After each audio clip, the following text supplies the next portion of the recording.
Nkunya na yedi Ghana komo ya to ne din the platform anwumrei baby ofidie no wutie yen ye de afiri bia no memfa aseda so nko enkonfama radio stations adwumadi mu kura mu nso aseda bi enkonfam munyina no moboa na adwumadi edru Ghana fo nyina aboboa no won so wa mo no ne na obeka ho social media no so mo nso aseda bi enkonfama munyina no ka ho bi na the platform ehema enti abedwafo studio na wo kire won adwen no na won so adwen kire wo de ba betoma ya gibre ya kenkan ediama wo de no betimi da 0556700700 so 0556700700 wo de fa so a beba bedru na abrepam no ya kenkan ediama wo ensem anwumre yi ye di ho nkomo ne bi ene se na no abatu ekoso ewo Ablekumanov no ni esi ye de Ghana fo nyina ni masem na post abo Ghana no ho ba se ye da ye na kwota ba election de enya ade be hu sa bi wo hodom da omani abre pa ene posifo a odoma kopie mu akwatia esemoni ensese ka kire na akodie bi a ye nsaka ewo nipa bi nkyɛn ewo akwatia ewo hono mo ye den omo ye henfo anwumre yi nyina na ebedi hu nkomo na NDC Tamale Central by election wo ho na no rumunyanfo mu ntala o to na mo nse adui entetu ante befifi enti se na sitie bia be pa na musini da made che Tamale Central na nipa edunan na kofa forms se primaries no o mani je ho so o mko pribie na nipa obedi nkunim no wakwa kosia amonyoko ahodo mu nipa eba na chese ya hwe nipa ono so ebetumi aya namsini edi amade hia Tamale Central ho no mo ana tia amonyoko ndi sa ne se o MPP aya ne se o mo de enya de ombe contest into mojai edi ama NDC for tinipa 14 primaries no wo famu ana chese wa na wo no enti we ensema nwumri agi bre ye bedi hu nkomo na Dr. Lahaji Mahmoud Baumia eni mpenifobia yi won nanim se won kondo se wotu franka de MPP ena dodo na keka bi pa de che Dr. Brandon Champon say ne ntobo mu nsem a wo ka enye nsem a ede nka mu beba o mu se nsem a Dr. Brandon Champon keka nyina ha adwen pa emmoa na so se da bi menka boni bia obabia meka asem no na nipa bia fa na o madane no enti nsem ne na monten so no mo so me na mekeka na meye sabi so mo papa mu ne nsem enye no kre manka sa da obabia enti anwumre yi yesi nkonwa yi ye bedi hu nkomo national security oni abre pa afuma gudie tu enam kwapa so excavator machines ne nsia odo wonsa to so nipa duo no nkono 29 ya che omo chanfa mfidie ni de baako 40 o ma senyi nyina pumping machines be 250 any tent ayanom titimu no nyina ayade a omodo monsa atoso we ni sem dodo na no nwumre yesi nkonwa ye bedi hu nkomo ewo the platform so Galamsey ku no eno anie abani abre ye sha ase ye ku ye bedi sunkunim ana se we no ye hu bia we nka ne abane bre so ntie sa ase ye ku nyina nwumre yi yesi nkonwa baje bre na yedi hu enkomo na wadwen kire wo no na odi aba 0556700700 ebetomu a ebeje bre yakenkan da mawo eye WhatsApp line sign eye text line memfreso ofreso a yentumi emfa anwumre mpenfo ye no musi nkonwa owura kwasi botwe junior wo yemranim ni wo ye lawyer obekasa ewo NPP amanyuko no edimu Dr. Samuel Aye wo ye presidential aide okasa edema aban no ono so bekasa ewo chiniye amanyuko NDC edimu ni otoso miensa eyemene wo a yeti ede free afie mu 0556700700 na eno so betomu a yakenkan ede amawo the platform so ni the cardinal na ya kesi atena se betwe ho abataw ye ba empenfo asinkonwa ye bebo awuram na ye di Ghana nkomo etwe ho abasisi a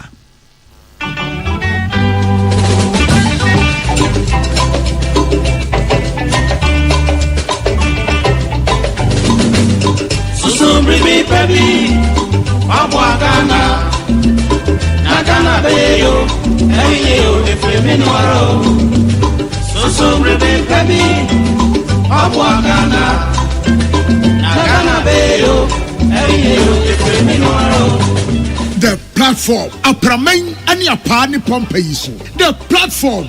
the Cardinal Nana Yaukesi, Sonchwe Sonchi, Asonsentwe, and Insentwia, Eko Batako Bramai e Sinukoso, Atwa Petiaman Temfi, Asansa Krokotiako, the platform Suni, Asisin Konda Sisi Aja, Amatran Konda Trenufua, Brana Yaukesi, the Cardinal Tiajamu, Ewo Peace, 104.3 FM so, the platform, Odoso Puro, Adi Doso and Sempudium, Amanyosam, Abrabomunsam, Asitramunsam, and Yamansa who was on some, and it's a wood will be adia, and in Asia Naya Cassi, the Cardinal, one in a poundful, our the platform to be so, Wo Peace, 104.3 FM, a Jordan Ukweda Numre Biada, a free no or Chokopim Nondu, the platform, our Peace FM, and somewhere is here, the Abba, the Acro, and the Yatian, the Ehu, Ninyan, and Udina Apreto, and the Nasombina Yansia, Nabanuswa, Ebia, the platform, Chinawajubi, Ghana, Yamai Ghana.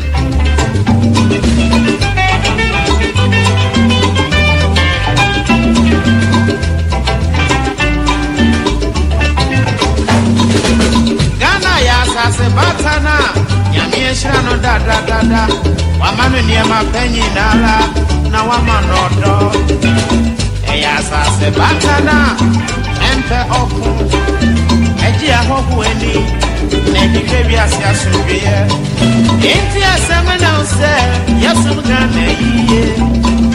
Anya Sapa, Dachin Chirima, Baba Beway for Winia, so baby.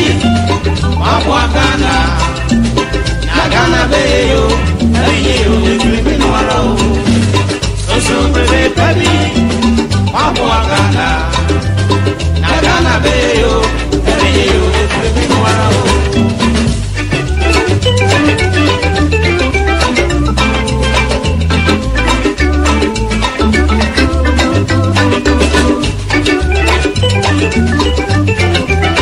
Awusia babu nyina jo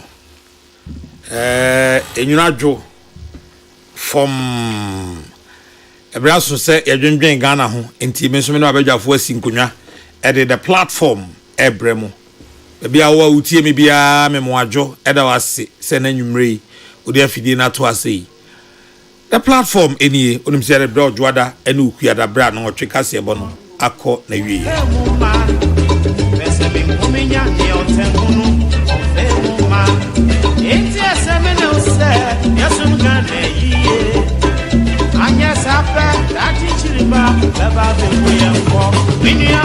So breve pebi, Wabwakana, Nagana beyo, Eyo Ekwiminoaro.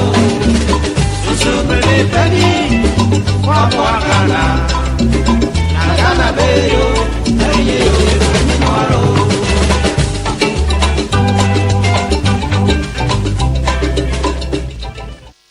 Na enyumre yeshia ne ebedi nkomo a eda pronso no eyensem titiro ne enu de di kan eye akwatia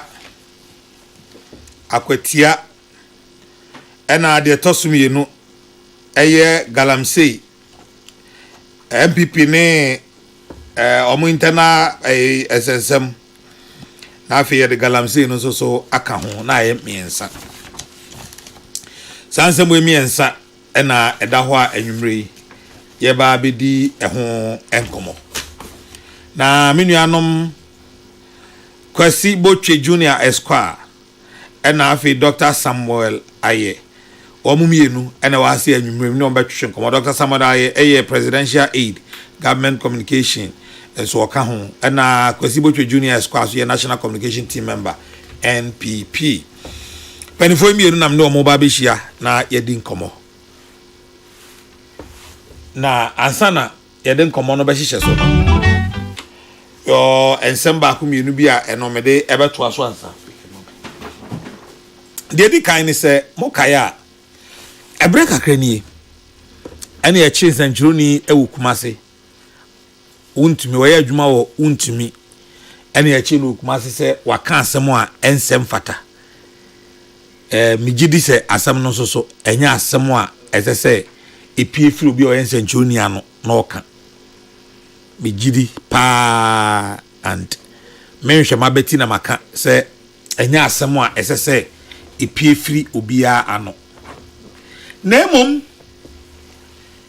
regardless enya asem we sese nke pie fin St. Johnny anu awaka no eno so nkyere se obi mfa bail enya punishment e ma St. Johnny no asem we maka wa ha I mean men kan ekra me kai be 5 times the maka say obi ani obetimi a convince me say wo the bail condition bail ebe punishment ema nipa that is justice. It is not, it has never been, and it will never be. Say yeah womra ene ekotena say so obi kum nipa mpo a obi kum nipa a eye the height of bone e o wiase no okum nipa sa nipa ne yema no bail sa asem no kwa mpo nya kpebu ana hwampo na de kokoto no ena ya gitu mu say Supreme Court ruling enti abeye mra say sabio so obi kum nipa kra yitimi ma no bail meboa mo nkasa meboa enti aferi adan se kasa Centroni akoka asem a asem no enya asem o sese nke pie fi na no e na waka bigitum emre kwa bi oho bia mo mfa na mfa so ba se Centroni aka asem wanka ne yie ya che no ya de na korman wadam 2 weeks ade a chen ne e be kokoto e se judge ne se ne me yare me ma entimo na mo mfa no to ade a chen mo de na ba ade a chen ne de ko ya judge transfer no pass 79 mapon Debbie ene kura ye ka say Centroni asan ko court prosecutor say akwa no man bail obedwane na omo nwie omo ayi nti no ye nya judge say okay me rule on case no 2 days later enti mo san fa no nkɔhye na me ti asam no din na me say ye chi nipa no ayi adwuma okumase ye chi no okumase aden ye de na bankran enti kumase court ni ho ana ye de na ba Supreme Court ke de na ba Supreme Court de anka meti ase ba se eye high court enya appeals crowd high court so the high court ni kumase okay granted say ebia because of and some specifically bintino I see the bank crying mini problem Matthias here but say obia tra radio so aka asem a eni say oka enti bail onya bail no obia ntimi convince me we say how dey we justice me dey we ntimi justice mami o menti ase da we se nipa no ya ade no bone na nipa na ye no emra ne se wo yes ade we a punishment ni emfa punishment no ma no I'm all for it but say ade na non bailable offense wo Ghana ha intemperate speech or language non bailable offense wo Ghana ha na under our criminal justice system. Is that what we are trying to say? Make an nay enya wo de nti be di matem ba me as a rule me dey akra to Facebook na say wo di matem a mo hu say ma responded that me feel umbo because the moment ya wo be jai substantive matter no na wo be di atem no ma hu say wo ni asem bi aka o so wo bibi papa bi a eye convincing kan unya me di atem nti bia na make enya wo de nti wo be di atem carry on me ni problem with that but o china bi yi kwan na say e fa okokofu mu a honorable say engineer na say you know onima djuma yi koko kwan china na say fa okokofu mu a obo say contractor no onima djuma ya nya ne sa ye ntimi ntra ma mu nya ne sa me de my position is clear on this ni pan bone na oye na asotwe ho a ye mfa ma no but my ye mfa bail ye nkatakata nkohye bail achi na no sa ye de untumi ko yoko me ka set ya say bail condition esundodo adai esundodo sa ifiri ho na kwa ha na abaha na no ye de ye first Shatawale suso koye yoko fo ye de na mo amode 10 million to Shatawale so aferi mo amosa te so de ba 5 million because mu hu said na make say bail condition I mean bail de anya de hu nipa o bail ye mfa hu nipa me nya lawyer but me a student of common sense me de no say ade no me nya lawyer me ntemra na se de but me de mani hwemu din asabi bakwasia te se me do kona ahye de bitimi hu sa ben democracy ni nyina na yeyu yenye na nye yi na ye na se yeyi a eyema yi nyina the platform eno asungusu a utie before I go studio 2 na me mpanifo na akotwetwe nkomo no me brothers mpanifo bi a ye hye omo roman asofo enfie dumiensa enene Father Emmanuel Kujoben, Father Hilary Agbenosi, NFA, Father Emmanuel. Hey, Charlie, Nyamia Ibi. Congratulations, all of you. Minimum nyina mudin, kamewu bomu nyina mudin akwa kusiasie. But Father Kujo, Father Hilary, Father Salifu, muye batch no. We congratulate all of you. But I would be in my own form nyina din send me. Wodi ni nyina send me amebo bomu nyina na mabo mabaso. If you do me and Sunday and not form, my pa, congratulations.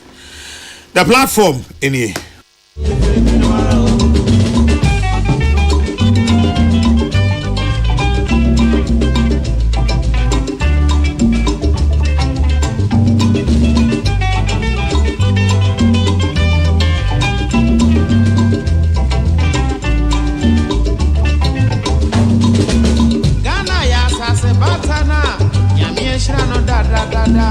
Wamanu ni ma penyi nara na wamanodo eya sase batana empe oku eji ahohu eni na bibie bi asiasubie enti asemena ose yesu gan Enyumre doctor any lawyer ewa ha na omo na me ni omo ebedi dwuman Dr. Samuel Aye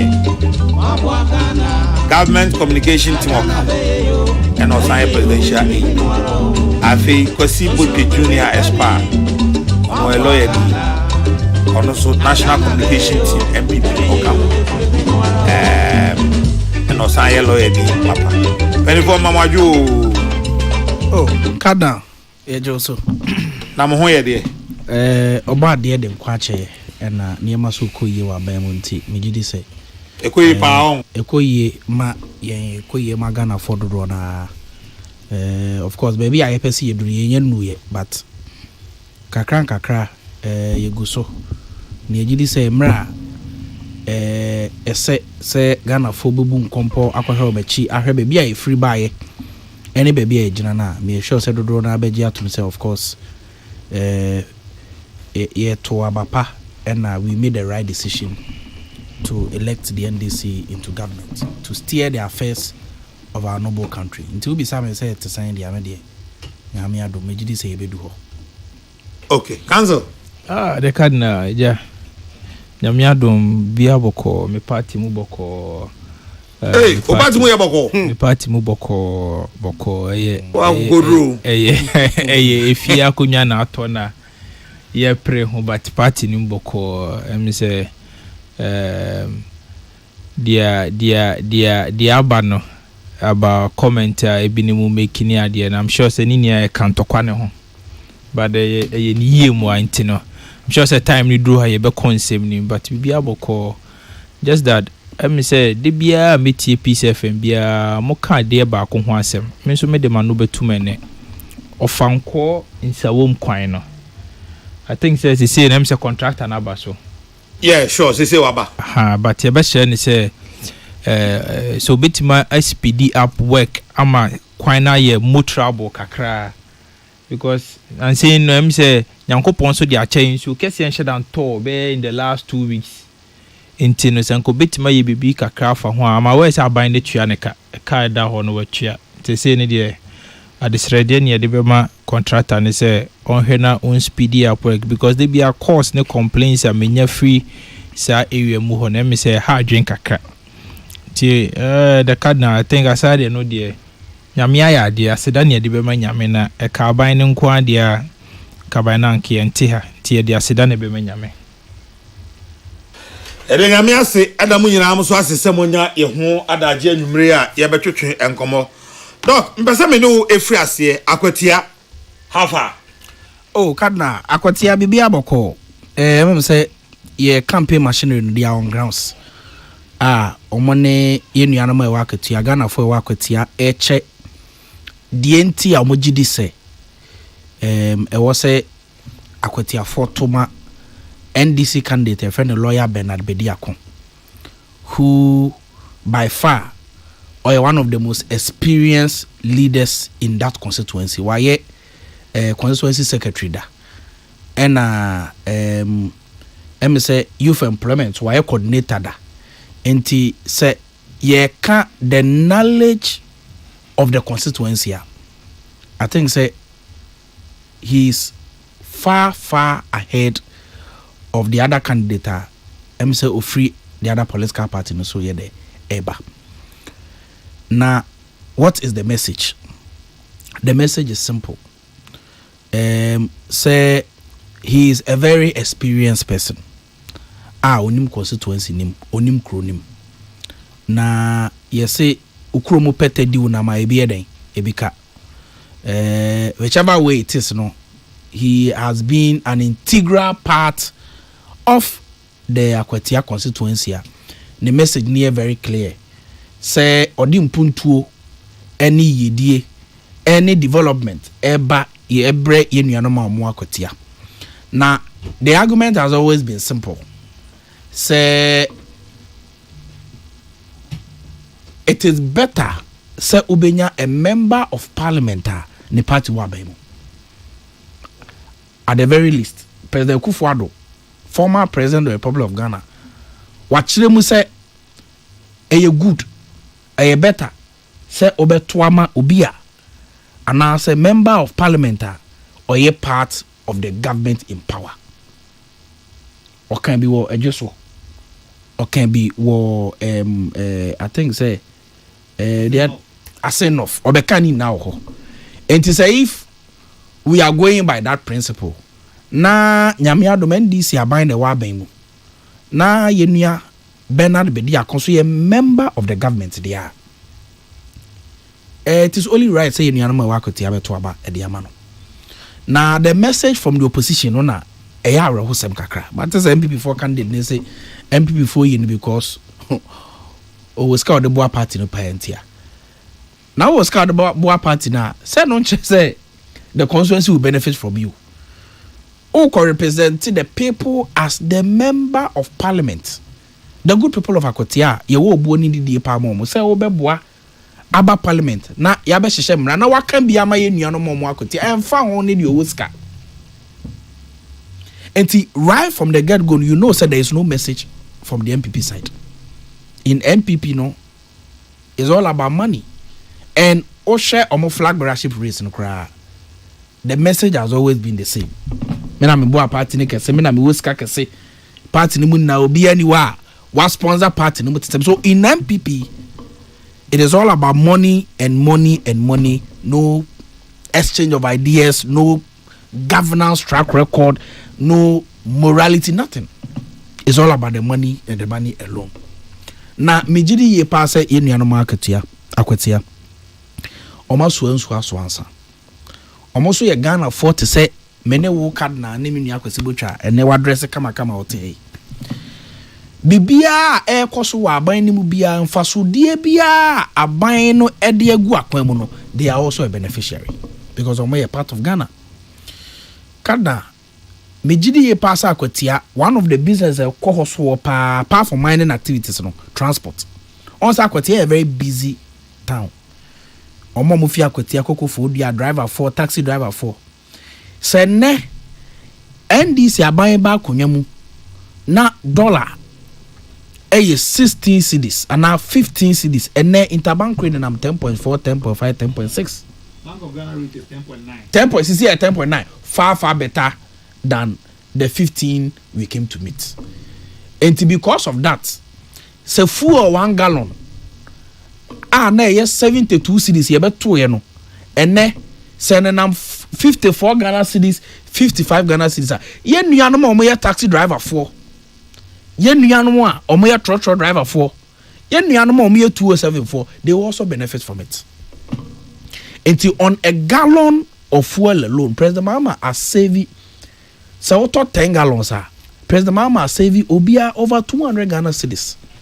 ɛyɛ mfasodeɛ kɛseɛ paa oyɛ taxi driver na wa ketia na wotie me a wonim sɛ no otan kwadura no in America NDC abeye bi and then niema bo aba from Mekai somewhere in December, I think somewhere around 25th 26th December 2024 na a ton of iron rods na 9,000 Ghana cedis and now for a jama so a ton the same ton na selling 9,000 Ghana cedis no obetimi nya be 7,500 obetimi nya be 7,300 yen nuano mo akatua so wani so ade hunu so mo so isi da ebi mo si dan kra wo ho ebi mo so asi mo dan da. They are also a beneficiary of niema pa NDC aban de yabeye ye ba ye hwesika ye de awura free SHS mo omo implement free SHS no mpo no they could not dedicate as much money as NDC aban ba ye yaye and now social media ye nuanom ketwa omo secondary school my video de ababo nti say ye ka kire omo say jo mama ba obegu free SHS enso na apen so mpo na free SHS nuane sem ayeye se nuane ye de mom no ayeye ene ye mom nam ene ye mom nkosua ebi kura so a video say ye mom sausages milk ne ade. These are the basic things we need from a government, especially when the people queue in their numbers to vote for you. What did they make and say? You buy within 8 months. Sa national apprenticeship program ya kiska for it. A Jumera program. Sa ye free sanitary pad for young girls. See, ye no work to also have all been a beneficiary of Niama Payade. Yeah. Kana. Enti clearly you could tell say ye nuanma work with ya Niema pa abani gu akwemu no yenja o majijemu. They have also been a major beneficiary of it. It is aban yet sa the candidate aba a friend lawyer Bernard Bediako na oya an integral member of the party in power, the party governing this country. Mejidi ye pasa will be in the best interest of the people of Akotia to queue in their numbers to sympathize and align with the NDC candidate. Because at the very least, why would you go and vote for Obia ni premu ne the party now abai mu a onya the necessary lobbying skills and I say capacity to bring development into the constituency. And I mean say ye buy akwan o, ye be school dan o, ye be hospital o. It is the party in government na Ghana for this sikaide ahyenimu say onfanye mpuntu juba na card na no kra ne say MPP 4 numbers no we be free more in tosin we be council a enya ade a eyema what will be the reason why ye dey another number be ma ebeka MPP 4 mejidi ye pa say it will be in the best interest of the people in Akwatia to vote for the NDC candidate lawyer Bernard Bediako, a vastly experienced person who is one of their own in the constituency, or the necessary standing, or in Yeni Sia, Obetimedia DB Ama Inian, Obetimedia Diama Yenianoma, or more Akatia, na a day in Punto Kesia Pabro. For me, this is my position on the matter. 2 quick issues. Yeah. Sir, MPP 4 number no. We be free more in toast no be ka ho enyema. Na ne mo de na ye bebrebe no se ba ho no.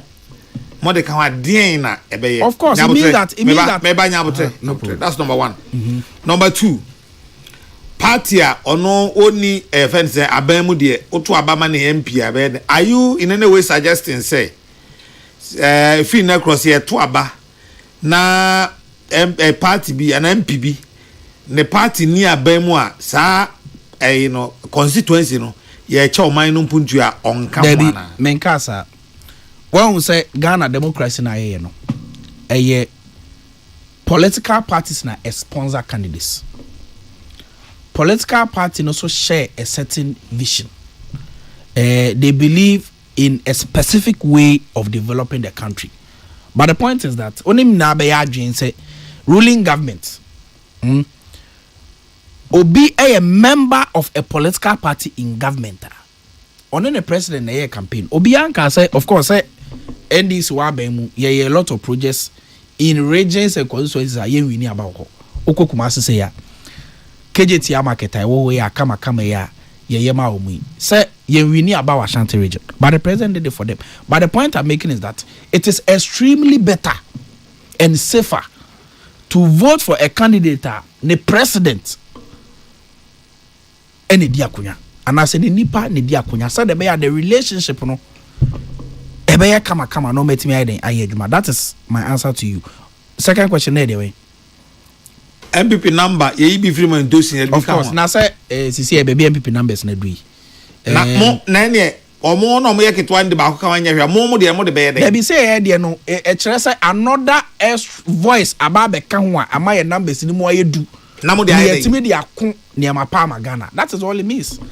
So you require one more number?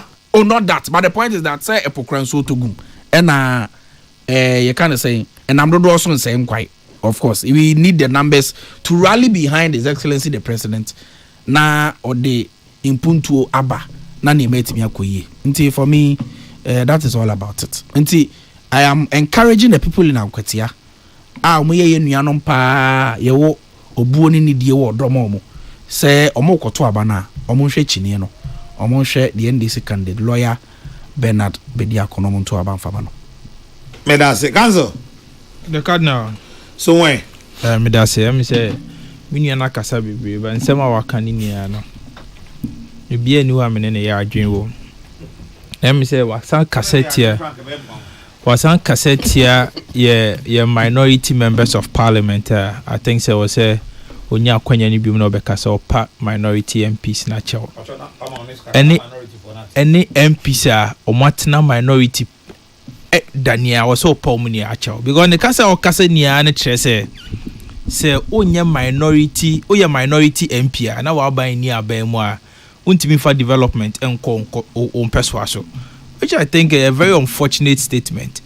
I was expecting some Kobeka say yen to about more candidates if we say na ban ba aban mu 8 months ni no or the ABCD na akwa akwetia or the 1 2 3 na abo akwetia 4 nti enu nti yen to about man. That is what should be the campaign message. But the fact that o party wa abemu ntrese automatically near to Obama na be member of parliament obetimi the development aba on peswa. So that's not how it works. In fact, MPs are omoye adwumani and what's a party wa abemu ansa na wetimi the development akọ constituency. There are so many MPs omo party ni abemu so omo the development come constituency obi ti say honorable kojo upon kroma and say we post video bi on the social media handles we see school are dying 5 in the last 7 months now by opposition. So clearly no it demonstrates say but the 7 months they see dying 5 school are dying 6 unit classroom blocks in 5 7 months mu no otimi 7 months mu by the opposition ya no washa say no we see so far we see 3 we aka 2 we had 2 so we drew various stages of completion. So it tells you say and what's a party e wo aban mu ansa na wetimi development akọ development ne de once o party ni aban mu kura no asudie wo ministries and agencies so say once you a member of parliament who did the needed proposal and the needed in the documentation be kono no mo hwe na say 15 to government budget also mutimi boa because I don't think say development no aban bia the development based on party lines or party affiliation ye to abama na be dani aban President Mahama is not there for NDC MPs only. President Mahama any ho for NDC for nkwa atu force and finance minister only ho for NDC for nkwa and only ho for NDC MPs only or Homa Ghana. He's representing and working for Ghana. Nti Ghana ho adwuma Ghana for na de na akwhye o enye political party bi na e de na akwhye o Ghana ho adwuma na oye. Nti na I don't think say and I totally disagree their doctor Ekase anaba ni power until to abama na sebe obeso kire se bi a wase vote na se bibi me ne nya adwen. In fact MPP your candidate ya failed no for Akwete election your friend Solomon Asumedu ono na no ye constituency treasurer o her party ni sika sem so constituency mu ho a wasom constituency na che a ɔte akwatia hɔ a no di ne dwuma nia ɔyɛ small scale miner by profession ɔno ɔne akwatiafoɔ ne te hɔ ɔnyɛ lawyer ni a ɔte nkran yɛ n'adwuma na wakodi weekend wakwatia daabi Solomon Asomadu ne deɛ obiara nim sɛ akwatia na watena ayɛ n'adwuma yɛtwa ne furuma wɔ hɔ nom watena hɔ abɛsi saa abrɛ nti ɔyɛ obi a ɔte akwatiafoɔ ase akwatiafoɔ haw yɛ ne haw akwatiafoɔ sun yɛ ɔmo ne sun akwatiafoɔ ni gye ɛyɛ n'ani gye akwatiafoɔ awerɛho yɛ n'awerɛho ɛfiri sɛ ɔno ɔmo na ɛte hɔ nti ne sɛ akwatiafoɔ kɔto aba a ɛwɔ sɛ ɔmo to aba ma obi a ɔmo ne na ɛte hɔ na the cardinal wɔ sɛ yɛbisa yɛn ho koraa sɛ ɛbaa ne sɛ ne yɛaba bɛduru ha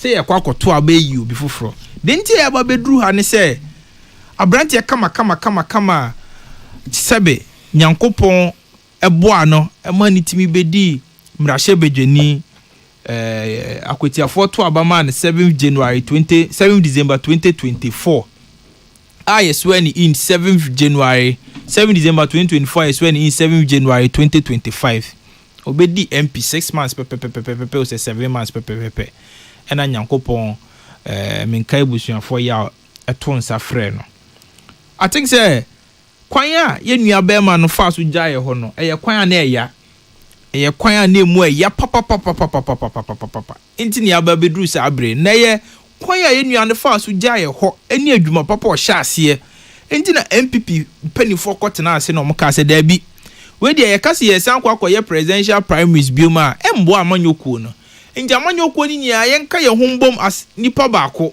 na yɛmfeel the candidate baako a yɛfrɛ no Solomon Asomadu a obetimi akwakɔtoa ne nua Eneskumi adwuma na ɔyɛ so adwuma papa na ne nua Eneskumi ɛyɛ no so enti abatoa na yɛto ne dia akwatiafoɔ ni aka ne sɛ ɛyɛ adwuma pa ntoasoɔ abatoa ne yɛkɔ akɔto no ɛyɛ adwuma pa ntoasoɔ sɛ Eneskumi a ɔstarte adwuma pa no a sɛbe nyankopɔn to nsa frɛ no ɛyɛ ne nua Solomon Asomadu ɛna ɛba bɛtoa sɛ adwuma pa no so enti no me kura deɛ sɛ na yɛnua ne si free mu kura no no kura democracy deɛ kebi ma menka bia yɛ abatoɔ ne yɛde kyerɛ yɛ adwen but ade anka NDC fo mu ɔtema no mu abadaye a ka abatoɔ we kura ne nya abatoɔ a sɛbe ɛwɔ sanka ɔmutimi ɛbɛ contest bi because ohwɛ kwan a Ernest Faso wu ya yɛnua yɛ politicians deɛ but yɛ nipa ansa ne yɛ politicians akoma da yɛ mu ansa ne yɛ politicians yɛnua yɛ wɔ abusua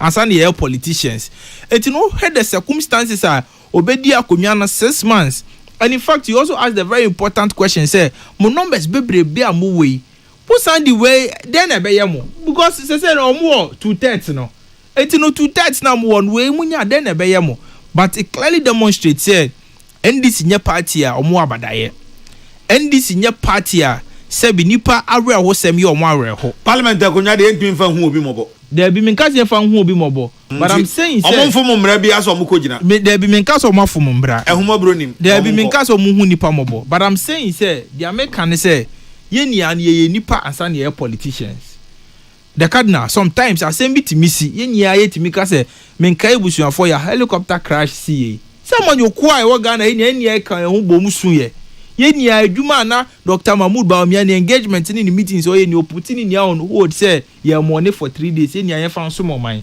it is because ye Ghana for the Ghanaian spirit in us no wo ansa na ye political party spirit and sometimes we beat me see in fact the cardinal oji to mu say kwan a akwatia MP Faso wu ye na ye kwan a ye kwan a nobody deserves that abrante kama anopa wa sorry no ho eden ebo 10 o'clock 11 o'clock yanti asempa enti nka the other aspect of amanyokuo na the empathy no osan ko mu no ye adwuma but fine I mean a democracy say na me di kan ye no but the point I'm trying to make is that Solomon Asomadu ye to aba mana ba betoa Eneskumi adwuma pa o hyase no so Eneskumi sunsum o Solomon Asomadu mu if you say time Eneskumi be di MP na Eneskumi ye parliamentary candidate no Solomon Asomadu na ehwe ni sikasem so onna no ye the constituency treasure ana Bible kura ka se bebia osika da no ho na wakomada na kire se Eneskumi nya ni nua Solomon Asomadu mu gidie enya ni mu arehye mu se se Solomon betima hwe ni sika so ama na de akọ election ama na win dia se no ni wa party ni nim say the right person a bebi a na skumi na koma da ye ni sika da na Solomon na hwe so no se na skumi ni wa o se Solomon ene beto aso because onu no nim dia na skumi na da na koma so se obeye aboa akweti aman na the card na menu ane kasa bebe na so omo de omo aba mu ntutu aba mo omo de development beba omo ba aba mu 8 months ni yembisa ye ho se development be na omo de akwa akwetia samia ya abubo nyo mapi so but yembisa ye ho se enye national election ye ko eye by election ye ko in a specific or a particular constituency yembisa ye ho se mo ba any developmental project ben ena mo de akwa akwetia ho mobile ya moye project bebrebe mo static kati sort project bebrebe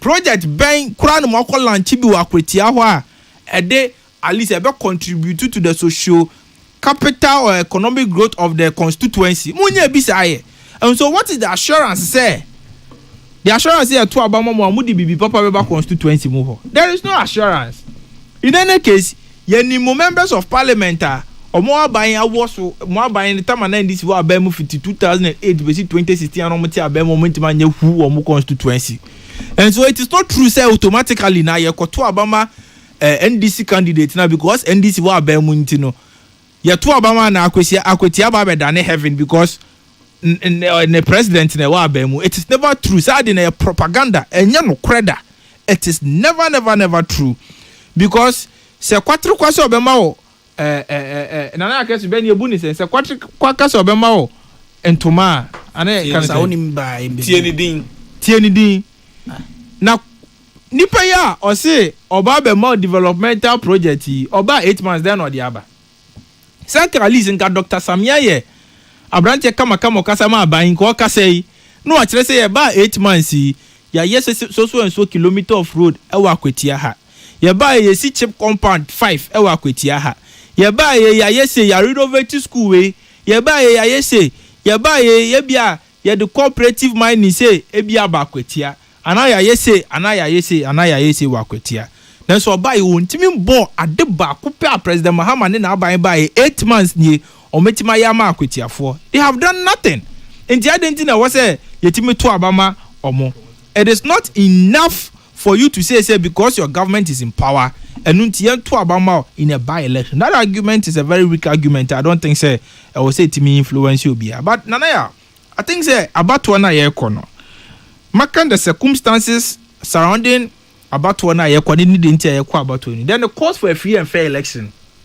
The position of the New Patriotic Party is that we are demanding for a free and fair election. Yen person on election day, the police for measure NDC attack there, and also measure MPP attack there. The police should put on their professional uniform. Omushe police attack there. Now omu hu say e Ghana ho ban no mobo.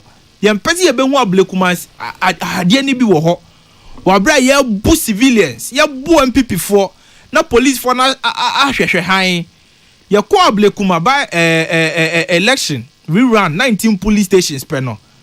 About 3 months ni enkrofo a ye bu omo journalist a ye pipe omo ni so journalist a ye hu wo TV so say omo maso aso say police for bo omo maso ni ade ni a dia ye tia ni say ye investigation but no sanctions have been laid down in just 19 police stations. She violent ne entokwa ene mentime ho ase course. And so all what the MPP is asking is say we don't want to see any partnership between the police and any political party. And we all know say we share the posting of the police and we hear the police did wablekumana. We don't trust the police. Going into this Akwetia election, the MPP doesn't trust the police because of police news or exhibiting recent times. We cannot trust the police. We are finding it very, very, very, very difficult to trust the police. Oh, they be saying the fact that we don't trust the police doesn't necessarily mean say good. But the point is that we don't trust the police because you say, "Oh, here police now, the administration of the police has changed. Police nipona oye omo penny no asesa. Oh, here say police in the kura koso affairs no. abindada no anasa under the previous police regime crowd. Maybe a traffic light as CBA be able to police motorbikes here. You are not friend of police visibility there no. But they say a new hobby. And it clearly tells you say the police administration, there's been a shake-up in the police administration, which is understandable because there's been a change in government. But what I'm saying is that in recent times I call 19 rerun police stations rerun wa Blekumano. Oh share the demeanor and the way another police for ne carry on carry on said as if there is no sense of urgency. Ubeshe video ba kwa near boy deputy national organizer na police for the police themselves were totally helpless. So we are saying say we are expecting the police to be professional in this matter. We are expecting the police to be fair and balanced in the Akwetia by-election. Yeah, the Yankasa police for Nimbe Tayechi. The Ayakanya police for no Munjina Finfin. Now police for Ninya independent moderator. Senebeya at the end of the day, Nadia Beya Rehone say a branch or didn't quite was or some Nemaya washer in Quano. Yabeko to a baby, no before us was actually in Quana Nipa Munians Ashram, Yanko to a bani crank and for also. So the police must do their job well to ensure say you protect lives and properties. Me who a yibi omukoye na anu ya one of omu training camps na omuye dress rehearsal and masa police for no so omunye serious kakra. Nana kesi I think say police for no sometimes they have to be serious. The packaging and the settings and some of these things don't help. Say police for since when a police for ye training omudi media for court to go and capture. Say no man here. All what we are asking for is that be balanced. Ubeti ma yes I can tanta show when this settings ne packaging when you no content when you are the abeto. On the election day if you people decide to wear political party colors on my na ebenya esunsun. Has police ever worn political party shirt? The reason why I'm worried is because the question is not why you are worried. May I answer a question no? Okay. May I answer a question is say the cause wa Blekumana. Members believed to be aligned to the new patriotic party were beaten in the full glare of the police and the police did nothing. And you know, people are asking questions. Say, is it the case that the police was supporting or condoning beatings now near the boy MPP for now? Now IGP so much nipa 8. Or much nipa 8 akosi saying. Oh, send near chi obi e never famra kwanso. Akosi saying. And then no one na uka wun to me journalist asemi ya chain under 2 weeks detaining no. The cardinal and yes is here now my information say wun to me journalist. Ye chin wo Kumasi. Ye nya high court bia wo Kumasi. Say in crime. Circuit court bia wo Kumasi say in crime. Circuit court a boost wo Kumasi. Almost every district has a circuit court or a district court. And on your police na ye. Almost police na ye. The police they decide to see and free and Kumasi mran crime. Of course, because the police in consultation with the Attorney General. And there no Attorney General this. No, it is the police.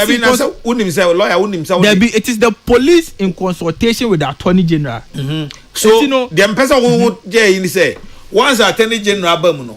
Someone had a doctor to know Attorney General for advice. Somebody call for advice.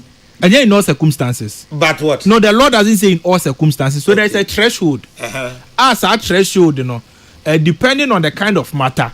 And your rubber stamp say every matter beyond was say police they call Attorney General for advice. No, the police has the discretion to prosecute certain matters without necessarily going to the Attorney General for advice. Any police want to be in a job. Attorney General initiate all criminal proceedings. Yes, but the Attorney General has delegated some of its powers to the police to initiate prosecutions. But under Constitution, all criminal prosecutions are initiated at the behest of the Attorney General. However, the Attorney General has delegated some power to the police. So police no won kwan sabi utafrache. So police ni at you be what test no junction for traffic offense. The police will not write to the Attorney General for advice. The police can use his discretion. Sometimes they'll say do call district court, test no district court na and Timothy district court na say you find wa. Police ni not wrong come Attorney General say Attorney General should advise because Atina na case say we turn red light. No. Etina make us say they have a threshold. I am aware that sometimes if it be a fraud matter, not say it involves money. I think the threshold is about 500,000 cedis or so. So what I say. So it depends on the circumstances. And on mobile track come Attorney General for advice. But even in this case, say Obia Kodi Yamras Sasama would this summer who TV so I've been able to identify say ABCD now investigations of course it's been over 3 months. What is it prosecute you be? Now they public man for 3 months about. Oh, you call almost 2 to 3 months near. Ablekuma was in July. I think that July. 2 months. Almost 3 months. Now July to August, almost 3 months. Almost 3 months. A figurative language. I almost notice as saying, oh, you're doctor. Almost 3 months. Man, can say 3 months or more. Blackmail. And almost 3 months, no. Yente say police initiative investigation. And Uncle Bina control Bibi the Anki, I bet the police for no nim techniques are you investigate to quite will be 3 a.m. because Wakase will be intended 3 a.m. near Coast Obama Pokwasifia Kwacheno. Where a border on the fundamental human right of people and criminal acts in the police they settle their own concern. Wrap up. So the point I'm making is that the point at the zone I timekeeper. Don't stop doing those things. The point I'm making is that the police must demonstrate professionalism. Send a better political parties, you know. You better imagine police for Nedi. But if the police is coming to Akwetia with the blueprint of Ablekumadia, then I don't think it is in the interest of democracy. Because I don't think I was here a battle. Now at the end of the election, obi any pie. Century near Obeko say Okwako cover election ama Peace FM. Yebeko ni abono ni ehwe pepper spray egune so. Ne ya pie na ni. Na ya ye bibia enwo se ye no obi maame obekọ enni se ye no enni se ye no enwo se entino I think say was say police need to demonstrate some professionalism no mo Ghana for arrest but so far I don't think say here in the New Patriotic Party we have enough hope in the police because clearly the police number here who say each for himself God for us or Mate, my time is for me. Majima dear. Dog nyabutre. So yeah, dog nyabutre. Yes sir. And then me nia kwesibo twe ne ho ye me wanwa papa. Member uzo. Okay. Do the train. Numsio. Mon friend answer that mama na o meti text message ni kakra free on afi me nko so for around 2 but me sure as na make say me nua no so for be show so for nani mfie du miensa. Reverend Father Emmanuel Mary Ofori the list no abreme Father medasipa Father Emmanuel Mary Ofori. Emmanuel Reverend Fathers Emmanuel Salifu, Emmanuel Kujo Oben aka Teresa Cross, Hilary Agbenosi, Lawrence Japan, Aaron Agozo, Michael Melvin Kofi Mensa, Osmond Kudolo, Gabriel Kasola Etienne. We money as of one and ayamo 13th anniversary. No, congratulations, my dear. Yami Shiramu pa 13 years. Hey, my dear room as of one view do me and son. My dear, Yamin come on, my dear pa. So that's the Ziano. Brabas are that woman dear. Ha, say dear. You say Yami boom because maintaining may be a sabat. I was a hey, Sarat, on where? The Cardinal. Oh, to Oba Juma. Cardinal ne Bedjuma. But you ran a member. Sir, to Ufi say out to high on all ban address. If I am free, baby, be what happened. I'm Oko baby. But I Nanka way there. I don't know. Anyway. Yamene I'm for Tisho no. Then I'm on 40 pa. And on the Argent Raba. Argent so be gum. I'm so many dog and I say lawyer na nyadwene. Nana obiani ba biugina. Every dog ya je business lawyer ya adwena. Omo ayo no mugina mfimfi no. Obere very interesting. Sawo. Okay, do the mami di obi. Okay. Madwenkyira mu da for WhatsApp ne so no na me de ehya se kan bre wo ho no mo SMS na ya bo awrem na na yeduru ho so no majibre na makenkan edi asomo ye shase edi a memfa WhatsApp de ndi kan ko mensa pillar 2 give Baumia another chance odi na me di phrase was here for politics no ento nchen obese position he na IGP se nipa bono se me koso mo na kumakunkum no on fa ne nan se ho no wontu ho anamo esan se be kakra ne Ghana ehuni suru yabaha Haja Safia Mohammed next MPP National Women Organizer Nana Hinkan AK Kade Golden Boy or say Ochamo Papa Nana Kwamo Boatena Blakuma Central unso die nie enchania sum or say emfa huni ni bisibiano Kennedy Akompreko Japan any brand champion Dr. Lahaji Mahmoud Bamia or Mbekasi wono any the choosing one Enchankoma go for the yim AK Nana Hinkan the Golden Boy Kade Constituency Nana Kwamo unso die nie asana di free techimano di beto na enema nheda nkoyi ma mekra na awie kra no mitie wudi me yesen ka mefre na so anyi okay na tese we no it meant food and can show okay mate enti wo se men kan tena na ya say on fan from say leaders no blame game na yeye Ghana mpuntu na omonwe ho kane asana odie no makenkan amisco spelele ka so republic AK Dr. Bomi abeba 2020 it was in fact Akwete constituency no omuntu abama owura Solomon Asomadu na owura NS Kumi won hwe na ombeto na mambu no so wo so no nyamfo mebi so wakumsen AK okay enu wo nyamfo adwen kese adwomboadu national chairman hopeful osimu nyina no wo chamo papa lam taking Rashid Okade osi good evening na Galamsey issue ne de kwamia ko ese kama pa na sa unity a sabi etu Ghana foka osi in fact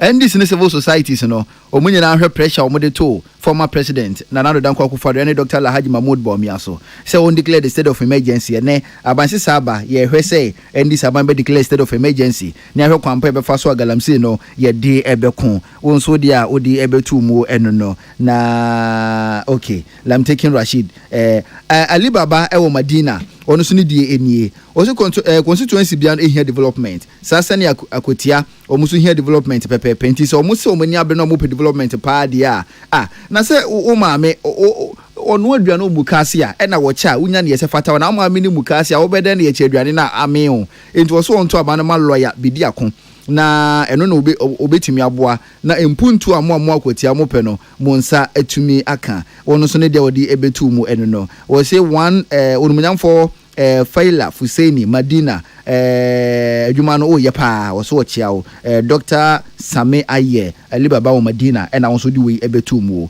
Masawood wo Kumasi Bantama won so be MPP presidential aspirant ni nyina se wo monke kom humbom na nkabo mu ni hia nkabo mu ne bank ni bidie ne beba nkabo mu na ma na se mpapa mu se yade a entimi mu NPP #the battle still remains the Lord udumenya for Sampine national first vice chairman hopeful or say or chao papa rekwakubu deep patriotic voice bitim ono so say encha ya sum na wo so srade chewa akotia pa say Solomon Asomadu na won to aba no emfama no ewo akotia na ontimi muwa na owura NS Kumi nimpuntu no ombeto so emfama de hye no Dr. Mahmoud Bawumia adwenkese Jombodo batampa mebi so wakumsen owura wo say Collins executive director Civil Environment Foundation o say ochia omunyina papa good evening na ya kese fremi Kofi Boati ojobi gomua Ghana Police Service omohwe hu ni so mo intimidate obi a ewa akotia na omoye ya na yehunu nti yehunu bi pain nti ene kasa aseme numbers no mde ko ho no edoso dodo akotia we a edoso dodo omohwe so mo nko intimidate obi a ewa akotia odomnyamfo aida joasi edu MP ayensu ya no omo se obo adwuma pa akoso na bo adwuma efa so mo na kadna nwumire mi cha papa government of the day no wo yan hihie bi a se bi mesre se wonjo ne Ghana fo ho cause anhwe ya wo china bi ne table ne dane a anhwe na eniema anhyeda nko yisa Gabi na won so di we edi ebetu mu good evening the cardinal osina na kasa bi wo ho no ya manyofo ne ka ya kasa ditia na wohwe omunya kwan ko TV so ne radio so a ensembe yi from anu mu ba na ayana enkuye kra na medie mekasa die tia bribia enti wohwe ntobo mu krampu kasa bia nipa bi keka otimu ni se da bi Ghana no enhyada ndo makoma so sa Reverend Nicholas Abedu AME Zion Church second D wonso dia di ebetu mu eno no Master Planner Junior Policy Analyst Kentampo wonso die nie o say NDC omudi CV Ghanaians no moji too many free Ghana for some Dr. Aye is still lying even in power then a doctor can we control we see they didn't meet the dollar rate at 15 cedis sir okay eno nti no mfa no kra ne bra no wonim no kra ne pa o say no kra no obi anim nti dog odi si enye biem o say Galamsey is now fighting the president and nti best president so mfa ne nan si wona Galamsey no ye hwe na yentimi nto ase e wo my Ghana mu ejo so domi abrani o say the cardinal mecha wo papa ya joso wo so MPP members ne say they should come together now omunyina no omu move towards one goal enye sa na say wetim wa kam say dia ene amanyoko no be say no o say na maame ante akua agenkwa esase bontefo no munyafo Kennedy Japan o say watch papa the next leader edema NPP we say na the cardinal nyimri mechiao kwadwo amwako bomfa esase ebacho na nakache GS ene minister of finance mama say newly recruited teachers no aketua no so far how far was here adwuma sa 8 months ni staff ID mpo yan san kan akwatia friend saying aketua ya ka ho asem nti wo so obesese na ka bi mo won so de betu mo no nana president no he has been able to build 10 churches ama Assemblies of God mission nana entia de ntino no nyamfo opon kroma onti minsi 7 schools within this same period emayen also was repa we know me who the connection between the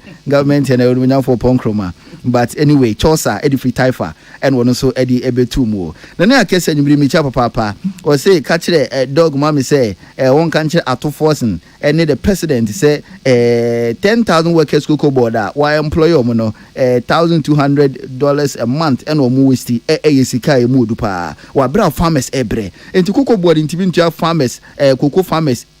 Bag sike sefata na se beti over $12,000 on 10,000 employed workers okuko border na misusu sa no edin do mistake bi ko so baby nti aban no hwe na won ka bi fama yen won so dia de betu mu eno no Madina kelantuadie osana ya kasa nyimiri mecha papa bibie dia dance ye pa se Ghana fo abotere omgo na manyofo sebi omodi diagro urumnyafo Kennedy akompreko Japan megidi se Ghana former no kwama no be president obe fine president amu mine papa esan se onim de o businessman ne kukunsu odrupa onso dia odi free Madina ebetu mu eno no na okay we say cracks na wo NPP mu no ya hadwen pa na NPP form money and see form ebe ye din se amanyuko no betima keka mu habom na ampese tumi monsa atumi aka k ne ewo odin k na nim ho no de fa cheme mehwa me huni ankoma first of all say bia chimansa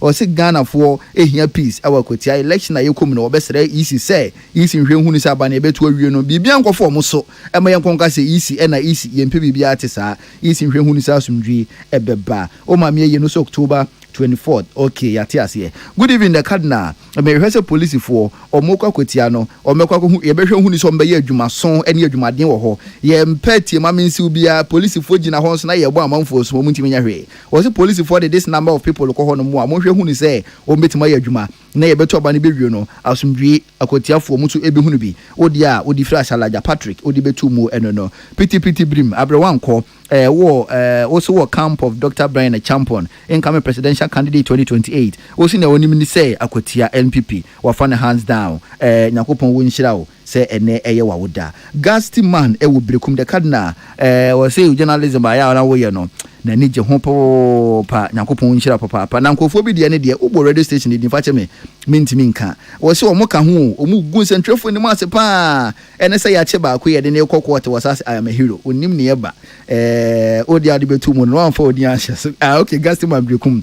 Good evening the cardinal wo se na owura eneskumi megidi say adisha wa akwatia omumma na busua mu ni pamra na busua na tese na manyuko wu mu no o masa amanyuko mu ni pa entimi mbra na emwa Collins Chiramantin Japan enya Soutum Constituency. Okay, Master Planner Junior makenka ba ko dada we say okay, fantastic program nana manage show no ho pa metio na kwadwo incoming MPP have original official.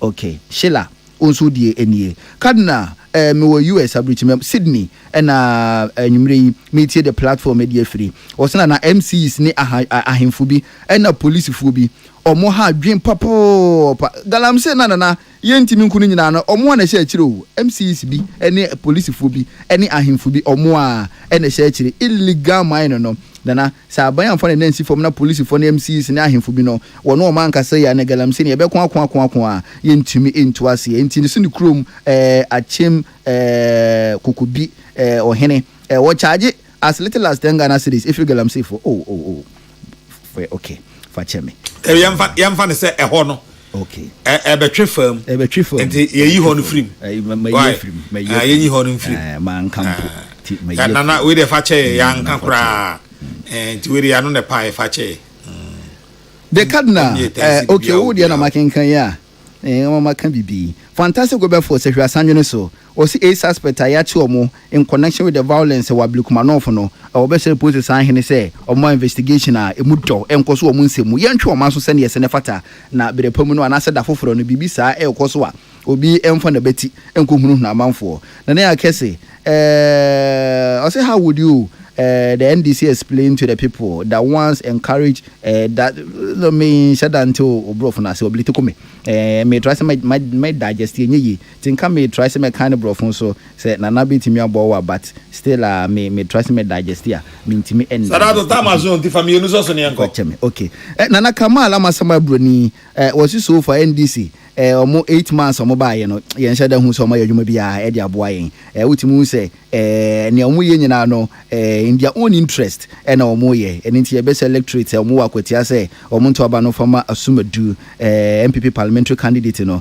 ne bitumi aboa nchankoma Dr. Alhaji Mahmoud Bawumia wasi hwehwemu ni bibia di adanse se nkunimdie no de se MPP for to aba de manoa obeboa amana ba na Kamal amasama bruni ono so odi ebetumu enti na last one no mefa edi a free SMS no eso munso amode afa SMS no amisku me kaisi makinkan odi ba patriotic voice also makinkan okromansa memfa odi no ensori so na okromansa won se was in fact woni a dog omunya adwen kra oni na dog kano on shada any dog enya adwen was in national cake ni de enya party dia eye national enti sa man so wo cha won chemo obi asanka ne de so hu na dog a won hu ni sa na oye ni two parties ana o say onji ni se betuma boy sansa aban wo ba mpuntu na ese wo che na obi a ensa eka ne de wasi ko voter region MPP bai wosomo mo papa na so ye to ba bia voter MPP nya every voter region enhyada enkosoro no nkyere se aban bi ba bia onya vote ni kwa so obo mo ene wono so odi betu mo se ne city bia na kwatia ba election de MPP ebe retain city no ene wono so edi free nsawam okromansa edi ebetu mo Mate, man sadat me da se pass out the adventure bi ababuza for the platform and our sugusu outi Dr. Samuel Aye ewa ha and Kwesi Boche Junior lawyer so ewa ha omi na me omo etwetwe enkomo Doc na person come bi answer na me confirm test the memo 2 minutes no atiye for ma come 2 minutes is sir but cardinal they become your next subject me ya Kwesi Boche say NDC for ye mo nyono NDC for 3 more den adan a ankase mo ye mo nyono so mu ni atenka o se ye ni atenka ye ni abada ye adan a adan na ye contest akwatia seat because enam owo so atenka de mu ena ba ko ni bia owu enam owo so ena de sa we abadam adan me ni Kwesi Boche nra na ye wo na because MPP contested in a 2012 general election. Na president bi nete so Professor Mills nyame fa ne currency ye na Ghana for friend asomdwe hene na no ho dwofom na ba mo wu ede ne side de ebe fa no MPP hwe Ghana for anim ni suo contest in the 2012 general election eno de na nye wu na de ba ya meboa because it was a sitting president that lost his life who died. And so what principle was our communication with the way. Emremuno say akonya to all political parties have the right to contest, and that is what we have done. Etiboni bia ni ho. I don't think that there is any principle in the as some mini Kwesi Boche can. Or say the na eba yayama akwetiafo. Minim she kra no oko GCD camp area. MPP buy ye electricity 3 years. Nature, o man to be anya ho adwuma. Within only 8 months, you connect, go online and go and check. You connecting the community to the national grid once more. Osi enyeshe. Obetina konya so 8 years. What did you do? Akwatia mines na enwuye. Afena abanya abaya kofa investors for to come and operationalize it. What did they make an MPP dey go akwatia mines ana. Oh, na omba boshe be nom de sha omo. Yeah, but no, we have to be specific because my question is yes. MPP dey go akwatia mines. Obedi dey minim ne say MPP be buy ye no. And akwatia mines e call from kra o mentimi anya wo hwe bi. That is what I know about it. Enti unless there is any contrary information. Anglo Gold Ashanti Obuase. Moma breso eno so so ndi etu mu kra MPP ba number ba nti mu gu no.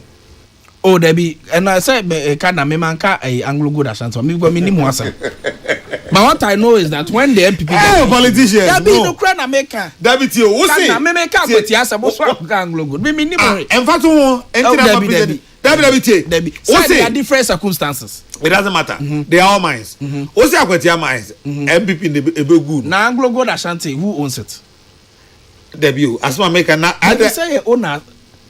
Then there's a whole kind of ownership because Anglo Gold Ashanti it was not being operated by the country. Was it being operated by the country? I see. Any state assets. And to who can say? Who names a state or interest zone? Say. And interest fine by saying state in the stake will be a saying. As compared to wholly national. You understand? So it cannot be the same argument. Matthias here. Suddenly, because there's a change in the police administration, or new police in the Kadna, and yet Ablekumanov election in a police in the assorted generalist, that very day police interdicting. And I want kind statement, no. Statement, no. Yes, it was a very good statement. But yes. My miss our question. Yes, I'm besame. What kind of police statement? Who police in the crowd? Yes, are you? Oh, and some kind didn't see her. There didn't be any statement, you know. Oh, but go back and check it. Look, the man. See. You are talking about police in here or failed. What about journalists? Now, your police administration there. It's your mind interdicting.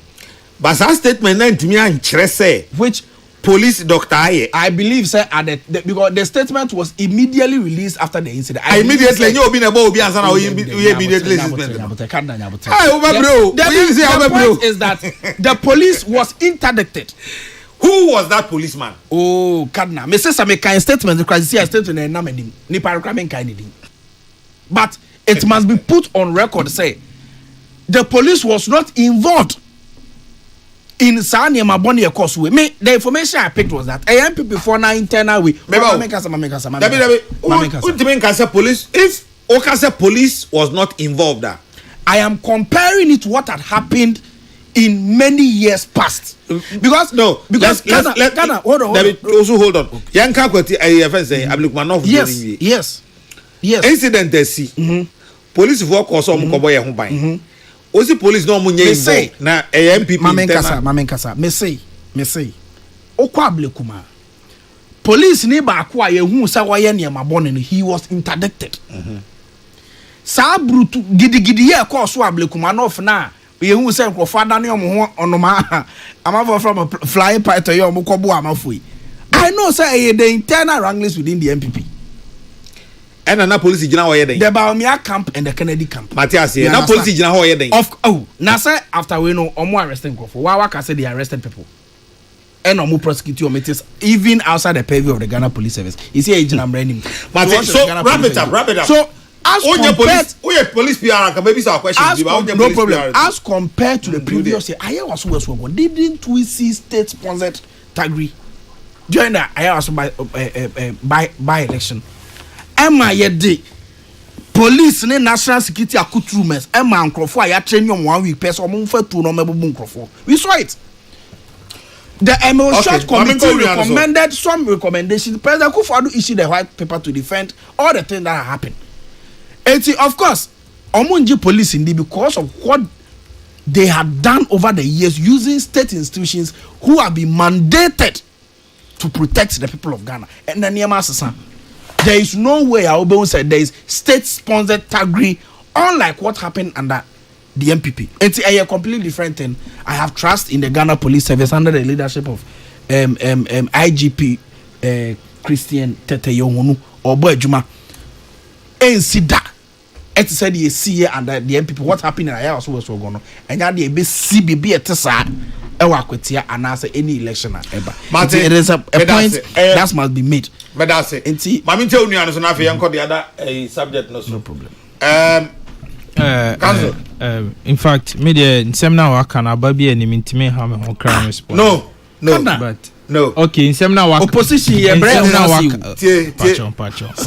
You know, it is not admissible in this court. We are lawyers. We are lawyers. I say my mechanic be ona misconstruing. But what I'm saying is that regardless, Cardinal, let me explain. No, let me explain. Let me explain, Wadaruma. If you give me the opportunity to explain, he's made a case, and I'm saying, he said the case he's just made lacks substance, and so I'm not going to respond. It's not an insult. I can okay. So I can say, I can say, the kind on Towasumua, Yabetias, but I can say Abenimua.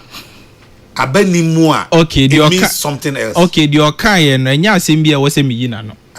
And the sponge back on the free record. Oh, my expunge. I mean, also me expunge. I don't have a problem. Maybe you'll be a but I didn't mean to offend him. I said, my mechanic say, the Okai, and there is no weight in it for me to respond. There is no weight, there is no substance, there is no value. But the point I'm making is that. No, you see, once it comes with the arrogance of power, so I understand. But you see, the cardinal, Samia Chantrobi say MPP by Yegu Akwetia mines. It is not true. And there's substance room. It's not true. It's not true. And I'll respond to it. There's a background story. They said we Chantro. You have lied, so I'm trying to expose you. Say we Chantro. Sometime in 2019.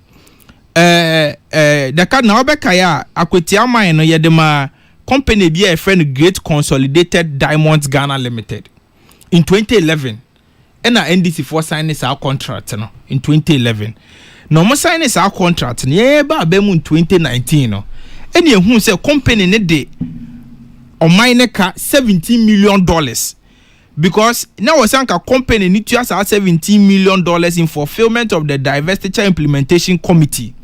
Omo recommendations omo de buy answer na ye de concession nema sa Akwetia Mines Company no in 2011. But since I had more in 2011 na besi tama MPP NDC free aban so in 2016 company name to as escano e must can compound ya up to $17 million. Yeah ba mu a ye share sorry, you share company in the records in who say the company doesn't have the capacity to pay kana or their buying. In the state interest, na sometimes Steven Asamoah Boateng asabi da no, and I say they have to intervene and ensure say the interest of the state is protected because when you say former good day to be no, it is president in the holding trust for the republic. And you know, government step in to ensure say ekano escalate ekano compounding nimbrusu bebre enti company no so no they didn't have the capacity to undertake operations and was undertake Akwetia mines ninti ne ma company ne tena se etena nchen ye pay company fufura sa company fufuro ne ye adwuma as recent as 2023 ya obeka ya say pit ba kokura bugu workers ba akosoma ebedani SMP wa Akwetia ho ne ade so it is not true and it cannot be accurate here under MPP Akwetia mines ego ye nim anklo go da shanti de go under mo apen so a otumfo asante hene ka say odo person turn $1 kura wanya enyo mo apen so na wamco na akeso kai wamco the cardinal so the West African milk company me dem anusi wamco gu ya wamco workers ka so mo the petition every takrade every president Mahama wa Accra Winnie Baho baby omunya accident Coastal Bus workers 33 ehwere omunkwana esi under mo penso the West African milk company ebi asa time na o GSS into so nkaya but esi under mo penso enti ye pe abanya wa ba be gu company sa there is no debate say and with MPP and NDC mo penso na companies bebrebe Kumasi Jute Factory, Ghana Meat Board, near the idea near more prince more to companies ne factories I can say near the dane and sorry that will chrome. And so if you want to have a proper conversation, mona mo pass the State Diversity Act. And the don't talk about companies linear. It's about good companies there. We can have a proper conversation about it. But yeah, no one sem na I think the next topic is Galamsey, so me I'll reserve the rest of the time. Can now say about MPP because now the cardinal 1 hour share 1 hour share what you say so na you host na cardinal government communications na extending ba how David on person be kwa Galamsey na sem better Galamsey asem and na ye bia nsu a e Bob Brown oh abai mu grow from yen ka sem ha Ghana for topics na buy no listen no in the second enti bro David enya ba list obi anu o ka kire say ye buy ye be call list no chronological order obi anu o ka asem kire enti be kasa cardinal asema mi ehia me ne say cardinal second seminar me kita floor don't give platform ni free me dog bajoma si no problem si for asema me kan say ene Galamsey hadwin ene Galamsey so no starting mama all right enti abusa for the platform ni agasima dumie no na me ne babajafo asore so na foforo so aba abeto so na asima dumienu aka me de munum ebe ma lawyer Kwasi Botwe Junior na me de emunum so ama Dr. Samuel Aye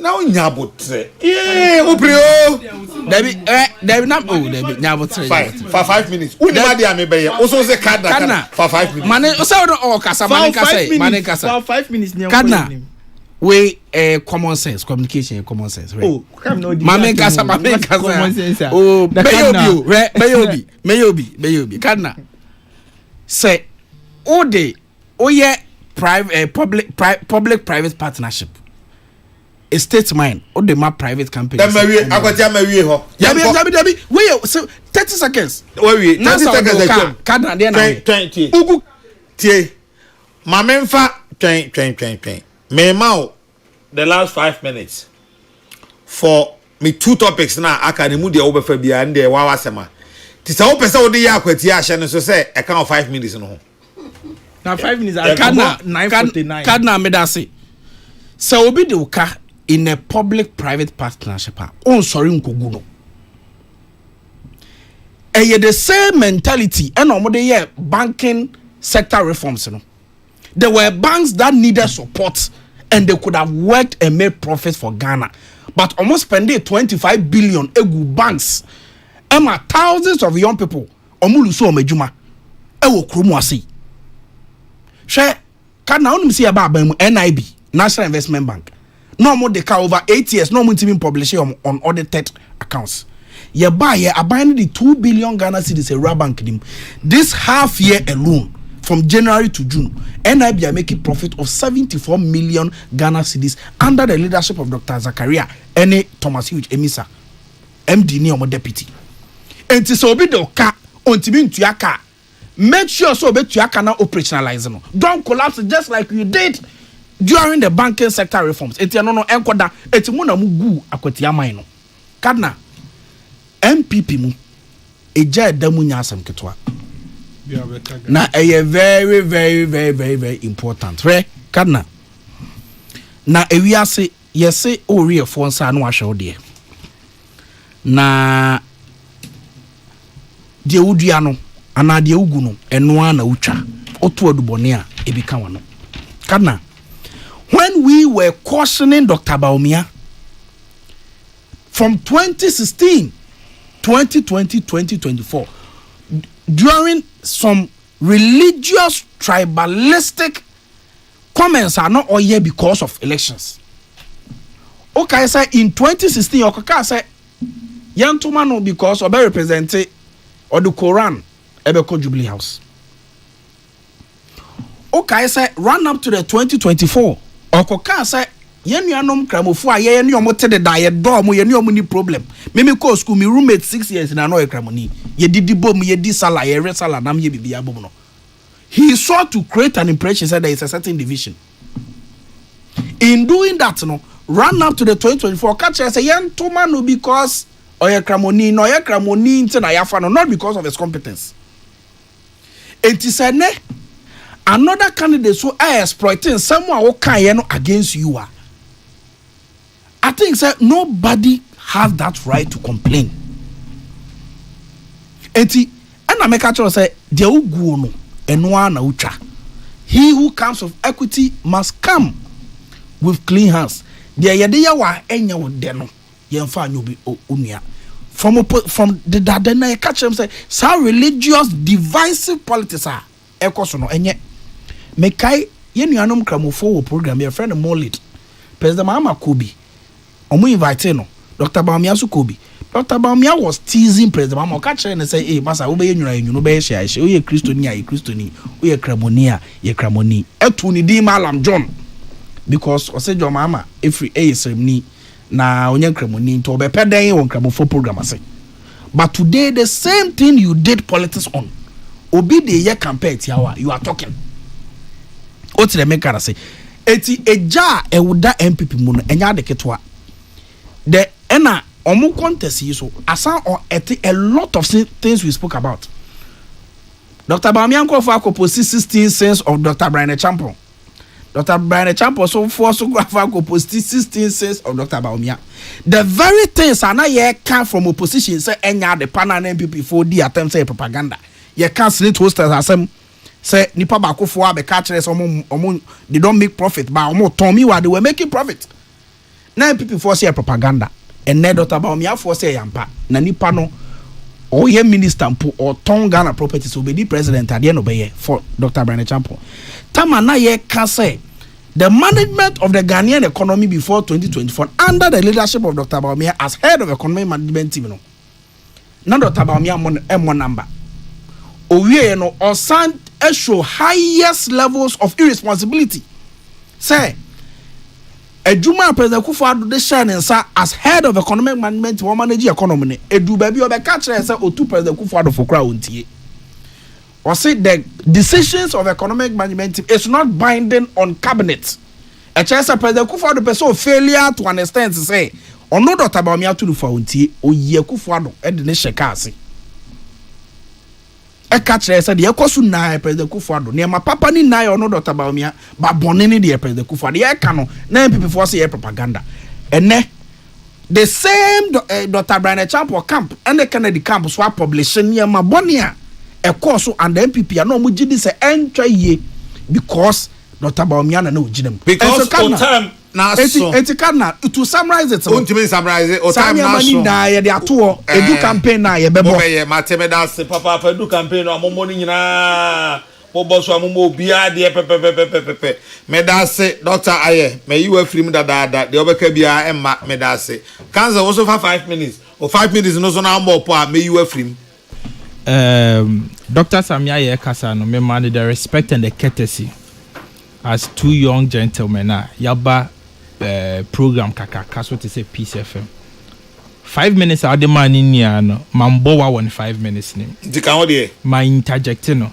I'm expecting Dr. Samia to give me the same respect I'm the man no send ye be ya or non so me kasa bibi ha na obetro ye wie na se na na ya kese yes obe man the time ni bia not all the time na man na we here no ye respect ye ho for the sake of the listeners in penifo tie ye ma me ni mu tie what's say 2 minutes o enye omutie enti no ye ma ye ho sa respect no ye di kan ni say me nyo bia me believe in the politics of ethnicity or tribe and bibi there is no research MPP for aye say religion and tribe intina account me lusu ye MPP internal matters na ba I am always empany for better as ya resolve ya seminar this evening I will not talk about MPP me ba be kan yensu aye bia e ba brown and no be bia unsu na ba say Milo this way chocolate drink if you say Galamsey say o man no Galamsey say ya man Ghana NDC for your complicit abai we your complicit in the Galamsey na ekoso no abai we Nkrofo na ye Galamsey no abai we in the party for any abai we Nkrofo na ye Galamsey etu Galamsey say yensu unim for a fact na wa unia Erasmus Asare Donko am be kan kire say Erasmus Asare Donko am be kan kire say okwa Ashanti region ba bia national security for akwa gye obi concession omutu Galamsey wo ho wan beka nkyerɛ sɛ ukọ Western region ho ba bia constituency chairman no ato barrier ko Galamsey side bia otu Galamsey wo ho Captain Jabari Asante Regional National Security Coordinator am beka nkyerɛ sɛ boys are omu ko amamfo concessions e ko gye concessions from musem to Galamsey no me NDC boys no me national security for wan beka. So I am not the one saying it. Aban wey entro letter nkoma Raymond Atayoko say o investigate omo national organizer no omo vice chairman omo vice chairperson on grounds of Galamsey. Onto Galamsey na according to the Leonard Attorney General betro letter say they should be investigated for Galamsey, which means there is an iota of truth and say persons within the NDC are directly involved in Galamsey, and that is why the government cannot fight it. Because this government is a complicit in the Galamsey issues now. Ekoso no, omo complicit. Omo can be na ekoso. You believe that? Omo Attorney General throw letter say Yoko for investigate. You throw letter how many months ni? Yoko for nya ho he. Na so na nkobi akodi konkonsa so obi twi stolen card anka Yoko for na twe omo me pese me kan sembi. Banka Yoko for nya interest wo mu say omo pese omo ye bibi den efa ho. Na so Galamsey a ene ye be wu nkola no mo deform omo ni ba ko omo so ba ko omo deform a ha ye ni agitum say Galamsey na national kanka. Ye throw letter ma Yoko for say Yoko for hwehwem ni de enu de ehia omo because ene de ye nya obi a ho konkonsa endi nti enu de ehia omo na Galamsey na ekoso no the national organizer ye see investigating na anu ya ba be ka say President Mahama tax force awate edo mu shira mu no tax force no enam no mu yelala sulala from concession to concession ejiji ska say NDC aban NDC party ni hieska enti tax force ayate say ye fancy Galamsey na no sa tax force no and ejiska Joseph Yamin say the tax force is involved in extortion and blackmail. Ye de blackmail Galamsey yes no. And by way no, your friend Galamsey no pay as you go. If you pay, you be allowed to mine. But here, if you pay and your time is up, it is up. You can't pay and go anywhere. Madam Ase, Madam Ase, doctor, any lawyer, Madam Ase, why? That's from young fire no isi crowd. Gardner. Yes, sir. Gardner. Yes, sir. Otiaba mu no mo ye Galamsey asem no be kan ho. And na yes task force for edge sky. Enti na ye ni abemu na wa abemu. Ni abemu. How does this implicate government? Na nyam task force. Na nyam say bi omo jiska na omo de bra abemu penifo. Omo jiska na omo de bra abemu penifo. Madam Ase. Ye ma me Victoria Aqua. Na akwa be na akwa we de me hu da o. Good night. Good night. Good night. Prince. Akwa de say nke ACQUAH mate. Arambwa. David we de ntimi nya akwa o. Prince name ACQUA me wa. And the C. Neden. Bra. Azefo me hey, we are see who Prince Bafu Asamoah be fie ha on requested birthday ma be mada. And now say any ma mi din ebra bra. Also o ma me bra jam nchen ha. O ma me dey say Victoria Aqua. Kasagu we no bi ante. O ma me dey say Victoria Aqua. Into we one spell do actually ma me why. Spell who are they?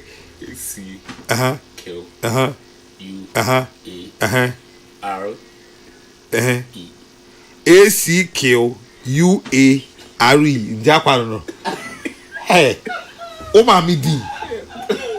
Prince. Jesus wept. John 11:35. Hey. Obefia wanya mfie sen. Minka sen che, obefia wanya mfie sen. When a say Unya ya 6 to 7 years the wonya. Umisa birthday ma be mada. Emaya nkwa. Enne ye o ma me birthday o ma me din wa twreti. Hey. Ma Victoria Aqua wa Isaiah 49 for wa bregu. Oba be me emaya o request birthday ma mo ntwe obi adinti da. ɛna deɛ ma ba wo nko a wo so a watwerɛ ti badanya hwee ma fa ne saa wai unya ne nyinaa pepepe ma Victoria Aqua happy birthday Oba Prince Bafo Asamo akono ngujak chan or say oma happy birthday abusia me de mo asi nyame ya adomo a ye wono ukuada na nyame ya adomo efiada ebe na Ernest ya okumi me amakwati Jay-Z akwati Starboy oh yaw o de cardinal e meeting beba so